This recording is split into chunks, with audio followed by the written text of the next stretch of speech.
Bonjour, bonjour, bonjour, and welcome to my channel, The Waves of Your Soul. Today's video is gonna be my June favorites 2022. I know I am really late, better late than never. I still wanted to share my favorites from last month, so hopefully you won't mind it's a bit delayed. I really enjoy those videos where I talk about my favorite books, tarot decks, oracle decks, TV shows, video games, whatever, put a smile on my face. I do those videos every single month, and I love watching those kind of videos from content creators I enjoy. I wanted to still film even though I'm like a little bit late.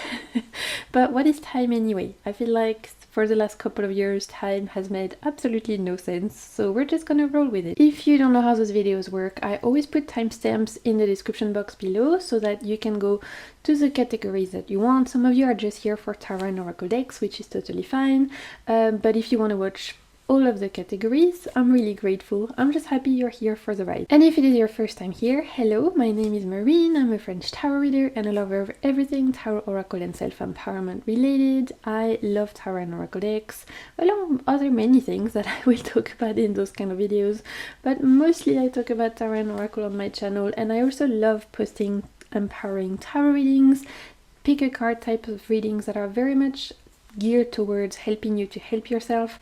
That is my vibe, so if you'd like to see any of those things on your timeline, make sure to hit the subscribe button, hit the bell, all of the things that YouTubers say. And without further ado, let's get into my June 2022 favorite.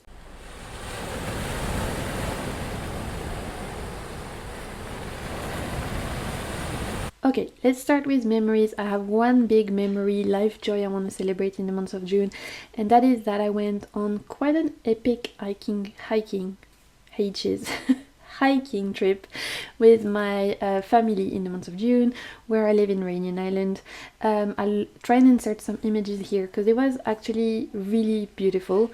And why is this a huge life joy for me is that, if you don't know, I navigate the waters of chronic pain, chronic illness, and I got really ill a few years ago, and it wasn't that long ago that doctors were saying that I might have to stay in a wheelchair, that I wouldn't really be able to walk for long periods of time and just have to move around using a wheelchair, etc. And so I've had to be working for the last 3 years on my ability to walk again, hold my body again, because my body wasn't really holding itself properly.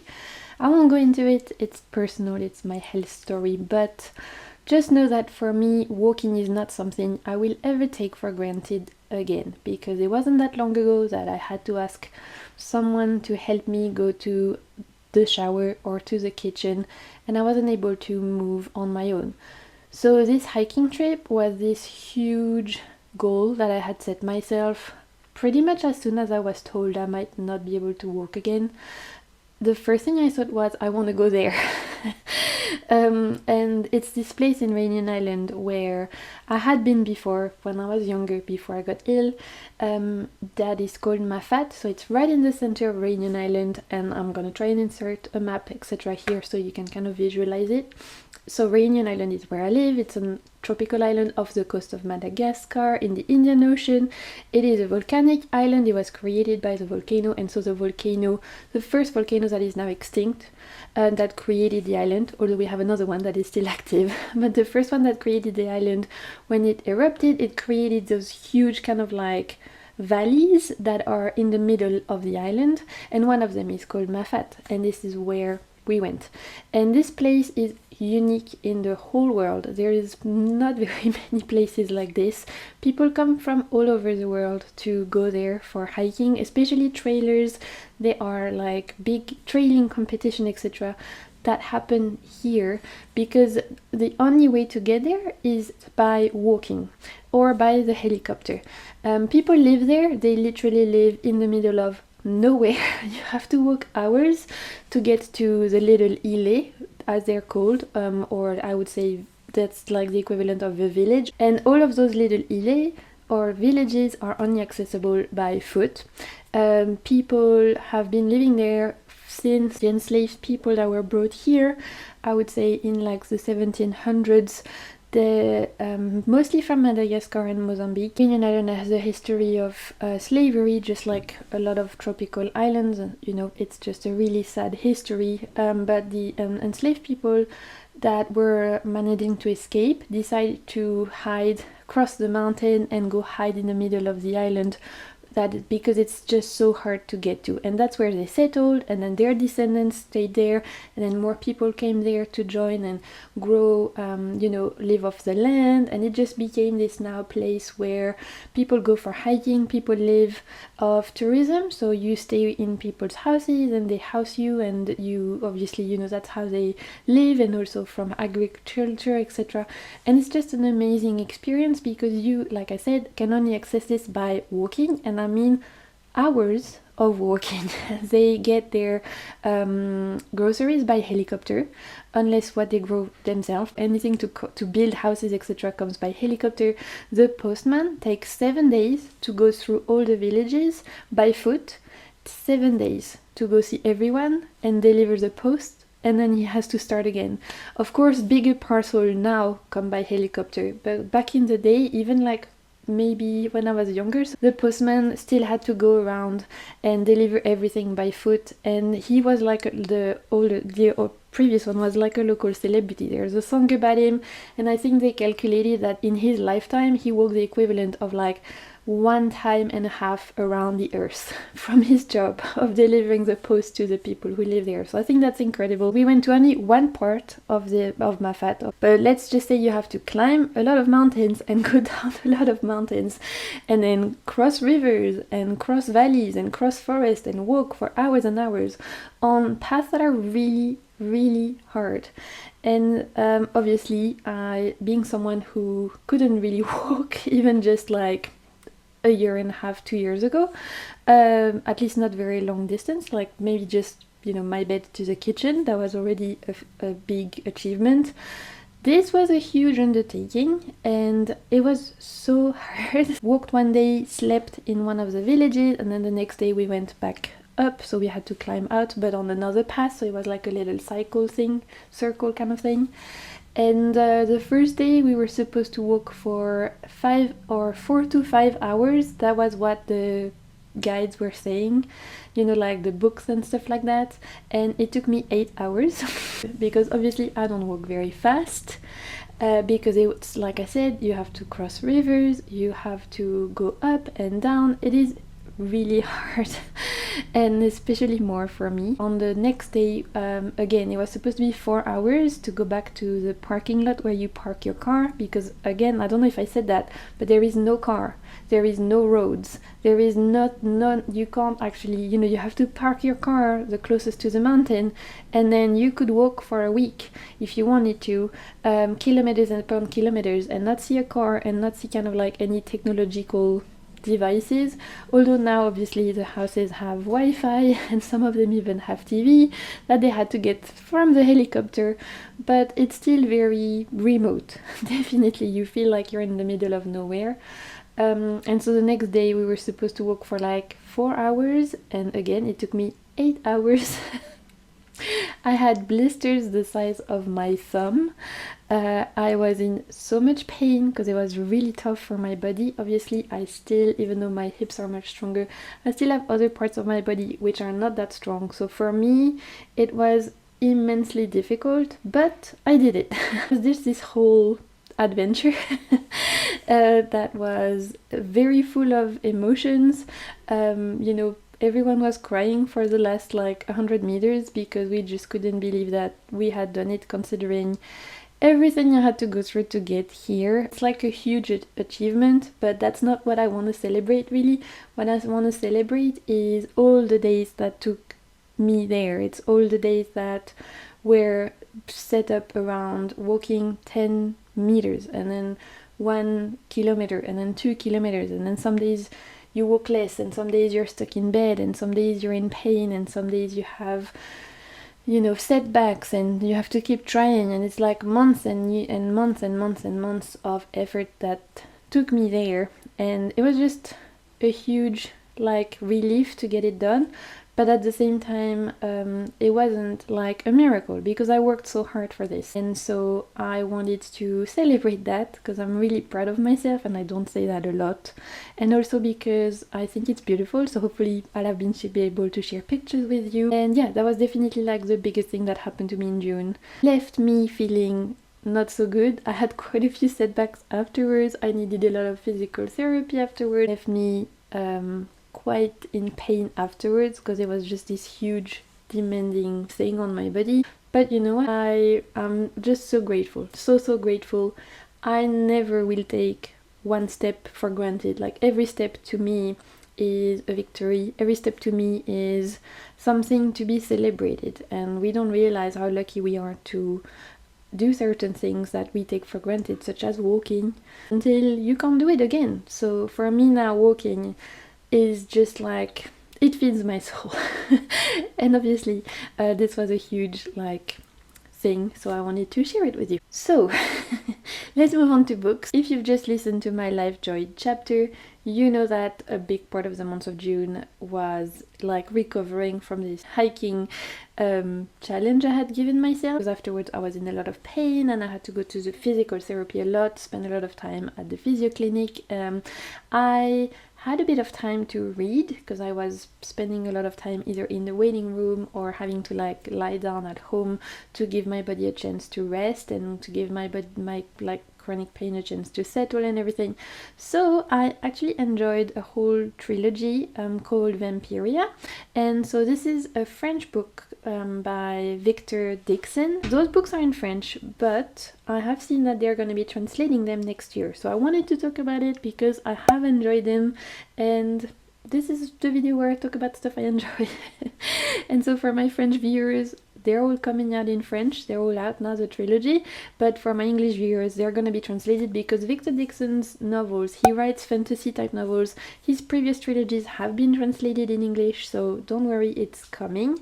And so Vampyria is the title of the trilogy. So this is a vampire story, and I was feeling in a very vampire mood in June. I don't know if it's because here where I live now it's like winter time, even though it's still quite warm, you know, it's still like a tropical island. Anyway, Marine, get to the point, because there's probably someone watching right now that's like, spill the tea! What is the book about? So Vampyria is a trilogy where a dystopian reality has been created, imagining that Louis XIV, so you know, the Sun King who was in Versailles and everything, with Marie Antoinette, etc., happens to discover how to become a vampire, turns himself with his alchemists and doctors, etc., into a vampire, and from there on all the nobles of Europe turns themselves into vampire as well, and the whole of Europe and even part of America, monarchs of the time, are now vampires,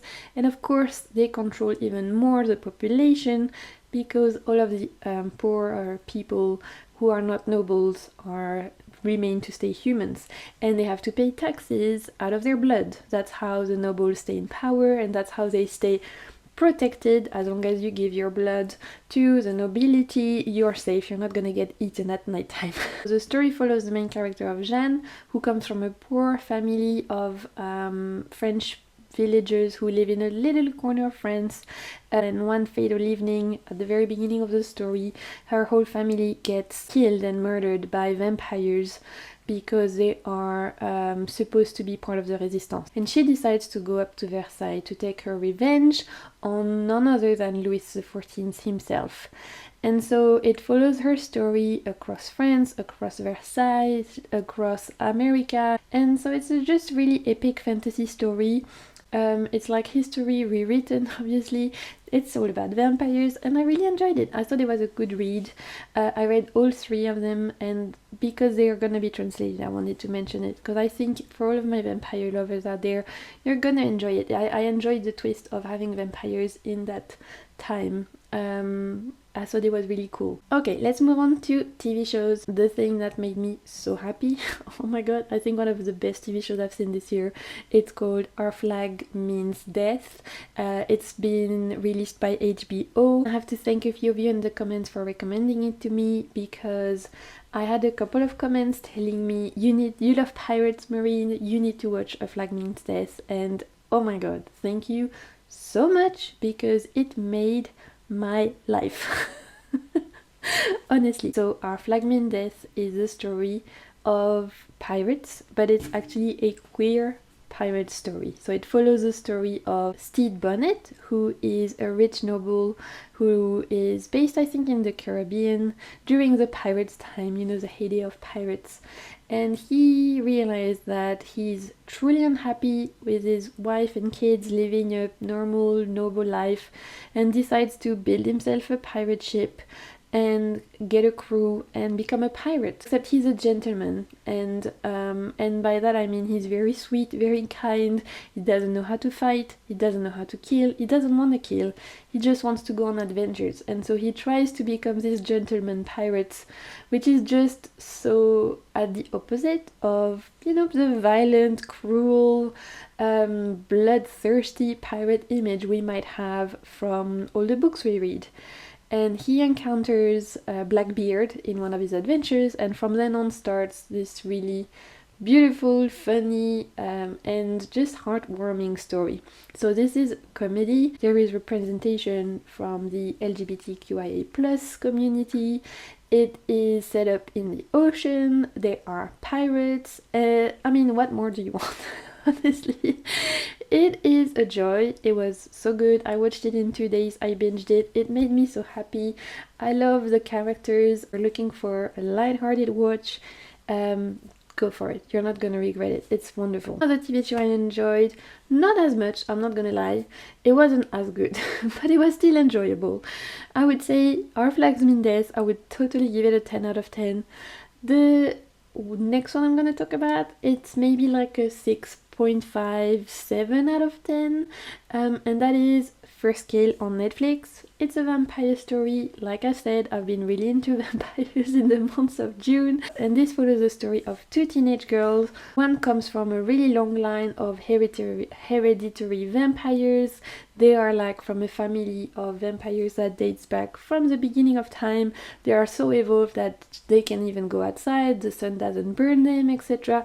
And the other teenage girl comes from a family of monster hunters. And so they are two opposites. They should hate each other, but in a Romeo and Juliet type of story, they end up falling in love. So it was not bad. It was an enjoyable watch. I enjoyed the vampire stuff. Like I said, I was in that mood. First 3/4 of the TV show was great, and again I binged it fairly quickly. The last few episodes, it was just going very fast. You could tell they were trying to cram a lot in a few episodes. So I wasn't quite following where they're gonna go, and I'm not sure how it's gonna go for the next season. But I still enjoyed this idea of like Romeo and Juliet type of story. So if you're looking for a vampire watch, check out First Kill on Netflix. Okay, let's move on to our final category, Tarot and Oracle decks, the favorite category of many. I don't know if I want to be splitting it in Tarot and Oracle. I think I'm just gonna leave it all together. It's gonna be easier because I kind of use them together. So, as I mentioned many times in this video, June felt like a month for vampires. So I thought it was the perfect month to bust out my Tarot of Vampire. The box is currently holding my light, so I can't show you the box. But I have the book that it comes with, and I have the cards, which I've put in a little bag because the box is just one of those where the cards fly everywhere. It's a bit of an issue. This has been going everywhere on TarotTube. I'm sure you've seen a lot of people talk about it recently. I've actually ordered this ages ago because I had seen a racing from, I think her channel is OwlMoon13. I will try and remember to leave her channel below. I really enjoy her content. She was mentioning how this was probably one of the best guidebooks that she, would recommend. Mass market deck, and how the guidebook is amazing, and she's been talking about this deck for years. Earlier in the year, I had decided to order it on Book Depository. It took ages to arrive, as per. Everything takes so long to deliver to where I live because it's so far away. And so finally it arrived, I think, in the end of May, and so I thought, okay, let's give this a go for June studies, not realizing then that it was going to be everywhere, all over on TarotTube. So it seems like everyone was feeling the call for this deck. I've not actually looked at the videos that people have been putting up about this deck.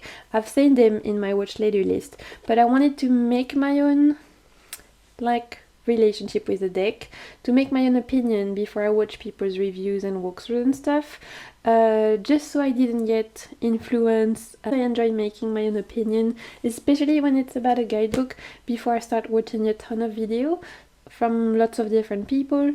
So that was the kind of tarot study project that I gave myself in the month of June. And by tarot study, I literally mean that every day I would shuffle a card with no intention of divining anything apart from asking, what card can I read about today? No pressure, no message, no need to ask about my day or an advice. No, just what card do I need to learn about today? I would pull a card and then I would read the guidebook, because truly, to be honest, the reason why I got this deck is the guidebook. So the cards here are not my preferred aesthetic, and so if I'm completely honest, the only reason I got the deck is because of the guidebook. I don't hate the design at all, and actually after working with it for a month I've become more fond of it. It's just not my favorite aesthetic, not because I'm not a fan of vampires, but because it feels very like my teenage self. You know, I had a phase where I was wearing a lot of black eyeliner and I was being a bit of an emo, and there is nothing wrong with that, by the way. If you are an emo and you're loving life, that's amazing. It's just that I now have gone from colorful aesthetic, that's very much me. I mean, hello, have you seen my nails? Have you seen my makeup? My taste in deck, it's just very colorful. So this more gloomy, dark vibe reminds me of my teenage self, which is not a bad thing. It's just not something that I would necessarily go towards now as an adult as my preferred aesthetic. Obviously, the fact that it reminds me of my teenage self, I think it's gonna be great for conversation with that part of me. So I'm excited to work with it now in the future, now that I've kind of gone through it and read the guidebook, etc., and worked with most of the cards. I'm excited to use it for this purpose. But for the month of June, like I said, I was literally just picking a card, reading the guidebook, and learning about the world that is this deck. And honestly, I'm not one to believe the hype normally. I'm very skeptical, because sometimes I feel like we get pushed in this like trend of everyone showing the same decks, and so suddenly it's everywhere, and so we're all feeling like it's the best thing since sliced bread. And it's nothing wrong for lots of us to enjoy the same decks. It's just that sometimes I find that it might erase some of the critical thinking we might apply if something wasn't so popular right now. Again, personal opinion, you might not agree. I've been guilty of doing that myself. So all of that to say, I was not sure I would enjoy it because so many people were saying this is amazing. I was like, really? Is it gonna be that good? And I can honestly say that this guidebook is really great. Is it my favorite tarot in terms of what it looks like? No. Is the guidebook fantastic and worth getting the deck for if you can afford it? Yes. The world that Ian Daniels creates and the attention to details that is put in this deck, every card is full of symbolism, and every card is going to tell you why is there a rose, why is there a panther, why is it green, which chakra does it relate to, where does it sit on the tree of life of Kabbalah, what are the astrological associations, what does it mean in a divinatory purpose, and what does it mean in a more self-exploration purpose. As someone who doesn't really study Kabbalah, the tree of life, from what I've learned, it just made me feel a bit overwhelmed, if I'm completely honest. So I have not really made an effort to study Kabbalah and the Tree of Life, but I felt like the way that this was introducing the concepts were actually helpful. Does it make me want to go deeper? Not for now, because like I said, it's not something that I feel drawn to study right now. Feels a little bit too much doesn't feel like it would bring that much to my readings personally. I have other things I want to study first and go deeper in, but I really appreciate this for making me less scared of Kabbalah and the Tree of Life and the Sephiroth. It was a great way to ease yourself into it without making you feel stupid. Appreciate it for that. There is fantastic world building in terms of you can figure out through astrology references who your vampire court is, what your vampire persona would be, so that was super fun to do.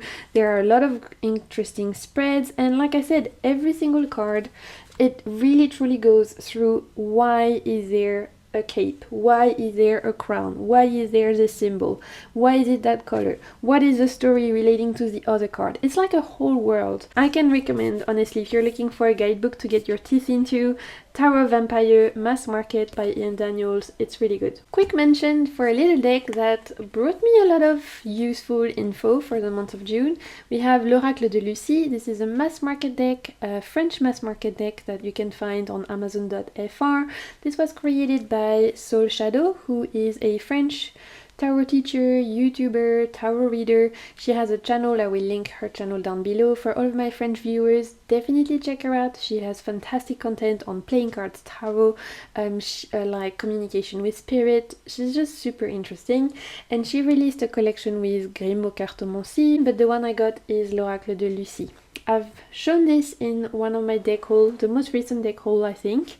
And if you want to see it in action, I have used it in my summer 22 reading, pick a card reading that will apply to July, August and September. Shameless plug, you can watch it somewhere here, I'll leave a card. But if you want to see how it reads, you can see it in action because I use it in that particular reading. So the deck looks like this. It comes in this little like cigarette style box, which is super cute. The cards are playing card sides, and here are the backs, which are giving everything to my 70s lover's heart. It comes with some title cards. It comes with a QR code that you can scan, and it will take you to a video where Yena really explains to you her vision for the deck, how you can use it. She gives you example of spreads, etc. But truly this is a very straightforward oracle deck that you can use for divinatory reading, predictive reading, associating with your tarot deck, clarifiers. You can use this deck for everything. There are 56 cards, and I believe that the meanings are inspired by playing cards. The images are super modern, super vibrant, super colorful. I really enjoy it. I think that even though it's in French, I totally would feel like as an English person you could use this deck, because every single card is just one keyword. The images is so it's so clear, and you could even write the English title below the French title if you wanted to. What I call those Swiss knife type decks that you can do everything with. Like I was saying, you can do past, present, future type spreads, you can do 9 card spreads, you can do huge spreads because it's very small, you can use it with tarot, you can pair it with other oracle, you can use it to for example do a wheel of the year type of reading, or even like astrological type of reading if you were to pull a card for every single one of your houses. For me, more so for 9 cards type of reading, so I'll do like past, present, future, mind, body, spirit. Bit of a predictive style mixed with introspection and personal development. That's kind of how I do mine. For myself, I've enjoyed using it in pick a card readings. I've enjoyed doing some readings for my friends with this who just wanted a quick answer, like what's gonna happen at my job interview kind of way. I've used that was really great. It goes fantastic with the Neo Tarot, it goes well with the Good Karma Tarot, it goes well with the Light Seers, any kind of modern looking deck. Chef's kiss. And I think it's really useful to have little decks like this that you can do everything with. So for the first week of June, I was using the Revival Art Tarot by Tarot Studio. This is the first edition, 2019, yeah, first edition. They have now released a second edition, but they still have the first edition because both editions have complete different artwork. So I recommend to you to check out walkthroughs. If you're interested in this type of deck, check out the first one, check out the second one. The artwork is completely different, so you get to decide which one you prefer. At the time I bought this, there was only one, and I'm actually glad because when I looked at the second edition, I still prefer this one, so I don't feel bad. I feel like that's okay. I still got the one I wanted. Comes with a little pamphlet, you know, like very small, some keywords, straight to the point. It's reusing classical artwork, so this feels like you're taking a walk in the museum. Here are the backs, by the way, which I don't love. Honestly, this little girl looks a little bit creepy. I don't know if she wants to like give you a cuddle or kill you in your sleep. I've not decided yet, but it doesn't stop me from really enjoying the deck. Like I said, it reuses classical artwork, beautiful paintings, everything is very clean and the lines are very clean, etc. So it truly feels like you're taking a walk in a museum. The colors are vibrant, it's beautiful, and they've really chosen really well the paintings to go with each of the cards, like, you know, a painting to go with the Three of Swords, etc. Everything makes sense, and sometimes when people use classical paintings to match with tarot archetypes, they don't always make sense to me, but this one truly does, especially if you're used to the RWS. It feels very RWS in the way it reads, and it's gorgeous. It feels so decadent. Whenever I pick this deck up, I just want to drape myself in some satin, which I don't really have, but you know, pretend, eat some macaron and light some candles and live my best fantasy Bridgerton life. Like, this is very much the vibe. I think it's clear, I think it's obviously very beautiful, I think it's very easy to read. The one thing I don't like, I've mentioned this with every time I talk about this deck, is the fact that they have not in the guidebook mentioned where the art comes from. Give credit back where it's due.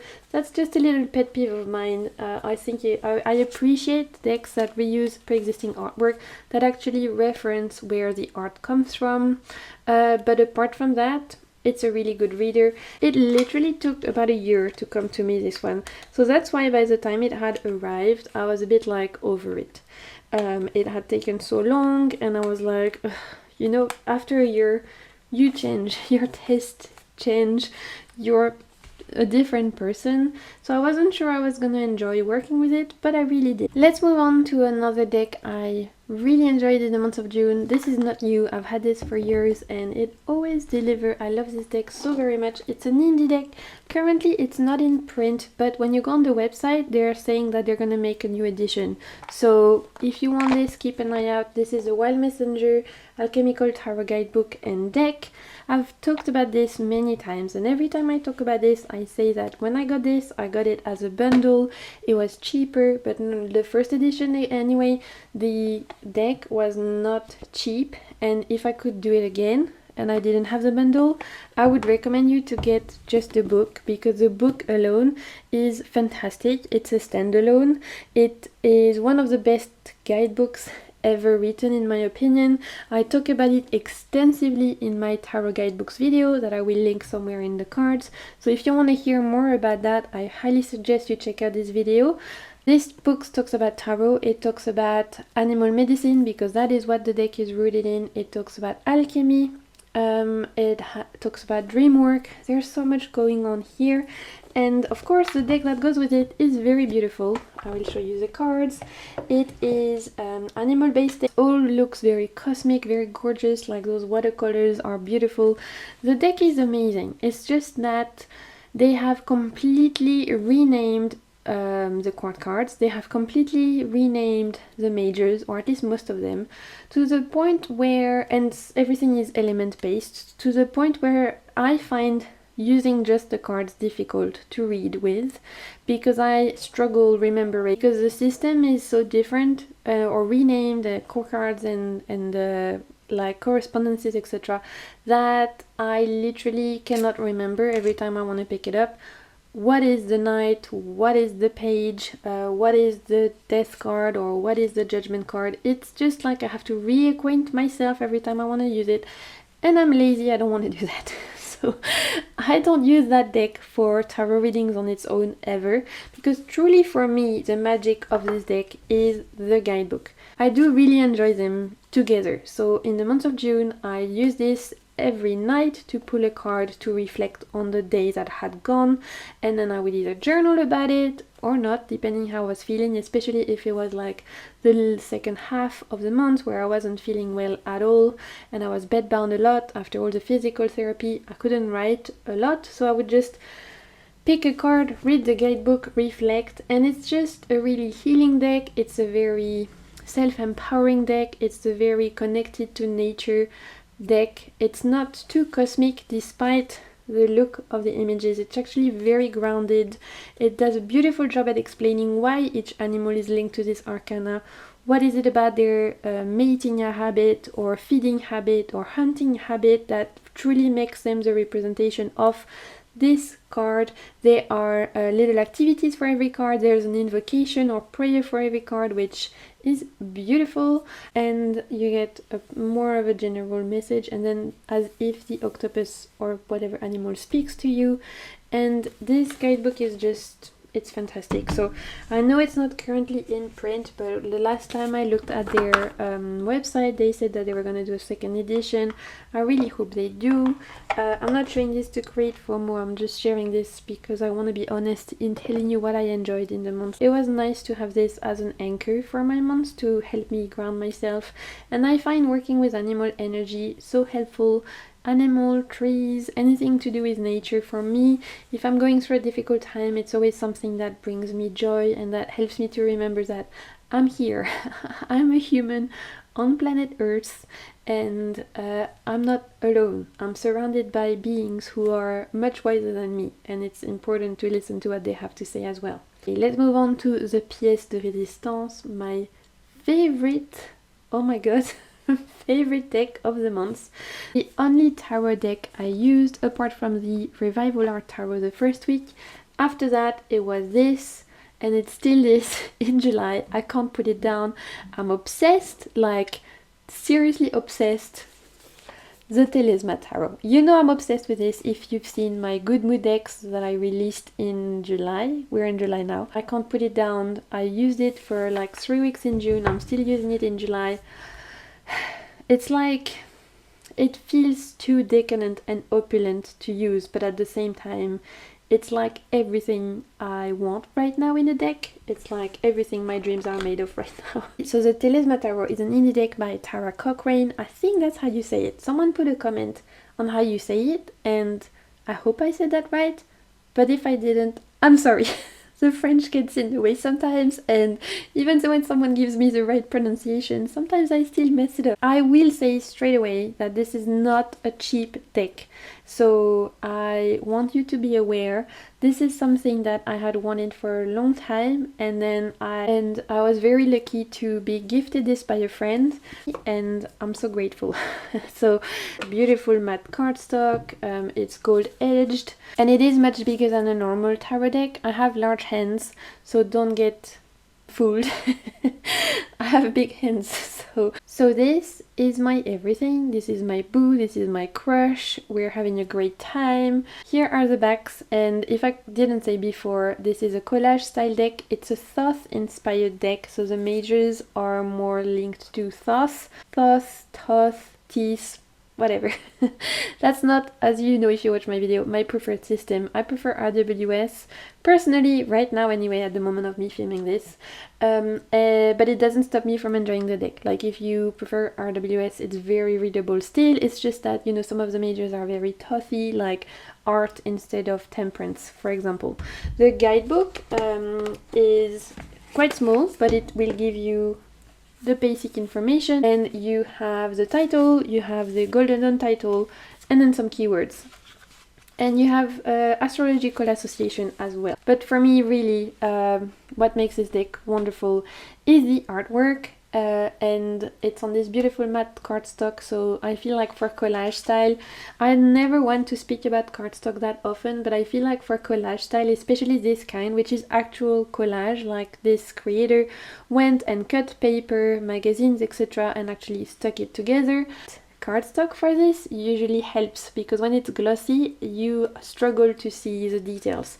So I do appreciate matte cardstock when it is collage style deck like this, and everything about this deck is giving me life. This is the Queen of Wands embodied in a deck. It feels very Queen of Wands to me. The collage style, of course, you have to vibe with it. It's very personal taste. I love collage deck, especially if I can see the intent of the creator behind the card. And here I really can. Some collage style decks, they're beautiful, but you see what card it is and you're like, nothing about this tells me it's the devil. With this, you can see that this creator understands the archetypes, and on top of that gives us her interpretation of each of the cards.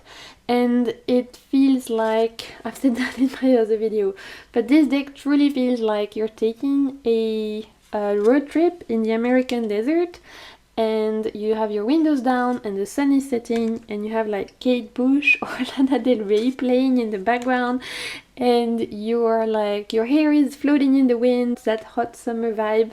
This is it. I don't know how to explain it better, but this is the vibe. It's very fire. This, I feel like, holds everything that's Aries and Sagittarius and Leo. There's a little bit also of very much emotional side to this deck as well. So I feel like it's probably a Leo rising with like a Cancer moon. It just reads so well for me. I love this particular collage style. I found that every detail, every time I look at it, it gives me something else. It triggers my intuition. I get so much from every detail. Every time I look at those cards, I see something else. I read it differently. It's like I don't get bored with this deck, which is another thing why probably I'm using it like 2 months in a row, which never happens. The artistry that went behind it is beautiful. I'm just really grateful to have it in my life, because it's truly made a big difference. It's truly been a joy to have, and I've used it constantly, so I'm just super grateful. I forgot to say there are 2 extra cards. There's an extra sun card, an extra moon card. This is the sun card with no title, and you get an extra sun card that says Talisman Tarot, and same thing for the moon card. One that is just collage, another one that is another collage but also is title card. I will leave all of them in because I think they're all beautiful. So to pair with the Talisman Tarot, I have been using the Unshakable Inner Peace Oracle, which is recent to my collection. I need to do an updated tarot and deck haul. I'll do that this week, because I had a few decks coming in June and May and April, and I think the last haul I did was March, so I want to do a little roundup. Literally received it around the same time as I received the Talisman Tarot, and it's like they're made for each other. Although this would go so well with any kind of old other collage style deck. So Unshakable Inner Peace Oracle by Shannon Kaiser. I'm sorry if I'm butchering your name. 44 card deck and guidebook to awaken and align with your true power. This is mass market. I got this on Book Depository. It was fairly affordable. I think I paid like less than 15 euros for it at the time. And this is typically the kind of deck that I love using when I don't want to break my brain. Here are the backs. And the images is just gorgeous. On every card you get this beautiful collage type image, and then you get a message and a question. So this is fantastic for all of my people out there who love to ponder, who love to journal, who love to get a prompt to then expand on tarot, who love to ask themselves a question for the day. But it's also great for people who don't want to spend ages reading a big guidebook and just want to pull a card, get a message and move on. So I love those kind of decks because I feel like you can do so much with them, and the artwork is beautiful. I think obviously with the Talisman Tarot it was Chef's Kiss, but I have paired this with just looking, not actually reading, but you know, putting it together next to the Starchild Tarot and the Moonchild Tarot by Danielle Noël. It looks beautiful. Any kind of Danielle Noël decks would look amazing with this. Even next to the Spolia Tarot, it was really nice, which was a surprise. So I've looked at this deck next to a few of my tarot decks, and I already know if I want to pair this with something, there are plenty of options, but as a standalone it stands really strong as well. The guidebook is really well written. I find the messages really helpful. Obviously this is all geared towards self-empowerment. There are definitely some cards that are helping you to look at the things that are not going well, but it's all written in a way that is very empowering, very uplifting, and it's just on point. Like, this is a sharp shooter. Like I said, I've used it for reading with tarot, I've used it as standalone, I've pulled cards from my friends. They couldn't believe, they were like, this is exactly what I needed to hear. I love pulling cards from my best friends, even if it's just like pulling an oracle card and I'll send them a picture of the guidebook. We do that all the time, and with this one it was just so eerie. It was exactly what they needed to hear. It was exactly what they were going through. They hadn't even told me what was going on yet, and this was like everything was a summary of what they were going on. It was just great. So I've enjoyed it, they've enjoyed it. I can't wait to pair it with in my pick a card readings. I think it's going to be really great to tie up a reading. I was saying the guidebook is really good. You have for every card you have a black and white image, you have a main message, you have a divine assignment, which I guess is like a summary of the message and a little bit of a prompt. And you have a question to ask, which is also on the card, which I find is wonderful for all of my journaling people out there, or people who just generally like to ponder. Or like I said, even some of those questions I use to then create a custom spread around. So for example, pull a card, you get the question, and you create your own tarot spread around that particular theme. I did not expect that much out of this deck, if I'm completely honest. When I first saw it online, I hadn't seen all the cards, I hadn't seen a walkthrough, I just had seen a couple of the cards and I was like, this looks really pretty, I want it. It's pink, it's sparkly, there are some questions on it, I want it. And then receiving it and working with it all month long, I was shook. And it's funny because I know Thea used it as well in the month of June. I saw her favorites video. She said the same thing, that it's surprisingly good. Not that you would not expect it to be good, but for me, I bought it because it was pretty, I'm completely honest, and because I knew that it probably would pair well with like my Danielle Noël decks and collage style decks, and it turned out to be a really like deep reader. So I'm happy. Okay, this is it. I have been speaking for way too long and I think I'm dehydrated. I'm gonna have a big glass of water and try and edit this huge video. I want to say thank you so much for all of your messages of support, all of you, the love you're sending all the time, your comments, the fact that you're just watching this. It really means the world to me. I am so grateful for every single one of you. I'm just so happy to be here, be able to share with you, to chat with you. It's just something that brings so much joy in my life, so I wanted to say thank you. I hope you're having a good month of July, or whenever you're watching this. I hope you're doing well, I hope you're being kind to yourself, and until my next video, I am sending you so much good vibes and keep navigating the waves of your soul. Bye!